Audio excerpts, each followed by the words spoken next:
આકાશવાણી ભુજ સમાચાર આશુતોષ અંતાણી વાંચે છે. નમસ્કાર.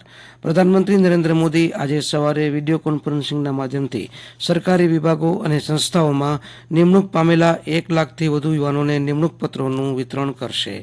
અત્રે ઉલ્લેખનીય છે કે દેશભરમાં 47 સ્થળે રોજગાર મેળા યોજાશે. રાજ્યમાં સંચાર રાજ્યમંત્રી દેવુસિંહ ચૌહાણના અધ્યક્ષસ્થાને ગાંધીનગર ખાતે આજે રોજગાર મેળો યોજાશે. આ પ્રસંગે પ્રધાનમંત્રી નવી દિલ્હી ખાતે સંકલિત સંકુલ કર્મયોગી ભવનના પ્રથમ તબક્કાનો શિલાન્યાસ પણ કરશે. આ સંકુલ મિશન કર્મયોગીના વિવિધ સ્તંભો વચ્ચે સહયોગ અને સુમેળને પ્રોત્સાહન આપશે. સુરત ખાતે આજે રાષ્ટ્રપતિ સુશ્રી દ્રૌપદી મુર્મુના અધ્યક્ષસ્થાને Sardar Vallabhbhai national institute of ટેકનોલોજીનો 20મો પદવીદાન સમારોહ યોજાશે. રાજ્યપાલ આચાર્ય દેવવ્રત તેમની સાથે ખાસ ઉપસ્થિત રહેશે. આ પદવીદાન સમારોહમાં તેમના હસ્તે 12 વિદ્યા શાખાના 1434 વિદ્યાર્થીને પદવી એનાયત કરાશે, જ્યારે 22 વિદ્યાર્થી અને 6 વિદ્યાર્થીનીઓ મળી કુલ 28 તેજસ્વી વિદ્યાર્થીને સુવર્ણચંદ્રક એનાયત કરાશે. પ્રધાનમંત્રી નરેન્દ્ર મોદી શ્રીલંકાના રાષ્ટ્રપતિ રાનિલ વિક્રમસિંઘે અને મોરેશિયસના પ્રધાનમંત્રી પ્રવિંદ જુગનૌથ સાથે આજે વિડીયો કોન્ફરન્સિંગના માધ્યમથી શ્રીલંકામાં યુનિફાઈડ પેમેન્ટ ઇન્ટરફેસ યુપીઆઈની અને મોરેશિયસમાં રૂપે કાર્ડ સેવાઓનો શુભારંભ કરાવશે. શ્રીલંકા અને મોરેશિયસ સાથે ભારતના મજબૂત સાંસ્કૃતિક સંબંધોને જોતા આ લોન્ચિંગથી લોકોને ઝડપી ડિજિટલ વ્યવહારો દ્વારા ફાયદો થશે અને ડિજિટલ કનેક્ટિવિટીમાં વધારો થશે. પ્રધાનમંત્રી નરેન્દ્ર મોદીએ મહર્ષિ દયાનંદ સરસ્વતીજીની 200મી જન્મજયંતિ નિમિત્તે ગઈકાલે આર્ય સમાજના અનુયાયીઓને વર્ચ્યુઅલ માધ્યમથી સંબોધિત કર્યા હતા.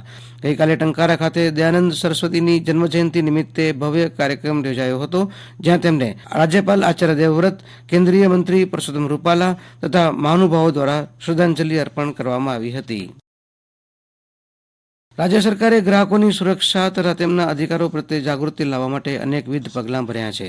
આ પગલાં હેઠળ રાજ્યમાં 4000થી વધુ ગ્રાહકોની વિવિધ ફરિયાદોનો નિકાલ કરવામાં આવ્યો છે.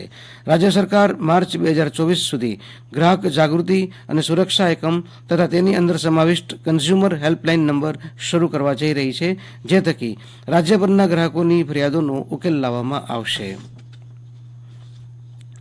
કચ્છના જોડિયા પચરંગી શહેર ગાંધીધામ આદિપુરના નગરજનો આજે નગરના 76મા સ્થાપના દિવસની ઉજવણી કરશે.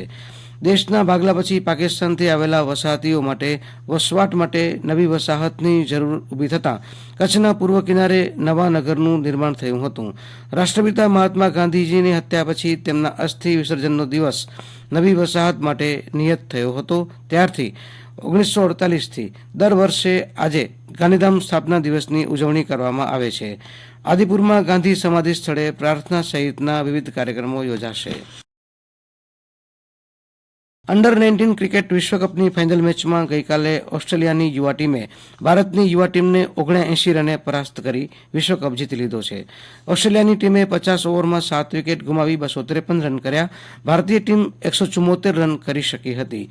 ભારતીય યુવા ટીમના યુવા બોલર મૂળ દયાપર કચ્છના હાલે વડોદરા રહેતા રાજ લીંબાણીએ ઓસ્ટ્રેલિયન ટીમની 3 વિકેટ ઝડપી હતી.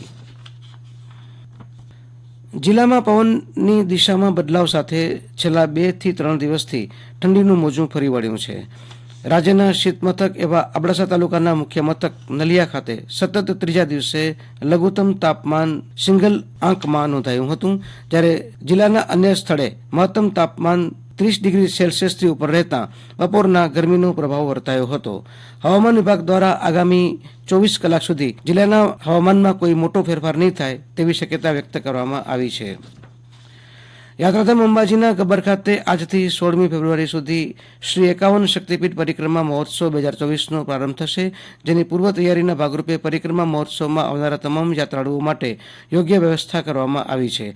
વધુ સંખ્યામાં ભાવિ ભક્તો જોડાય તે માટે નિઃશુલ્ક વાહન વ્યવહારનું પણ આયોજન કરાયું છે.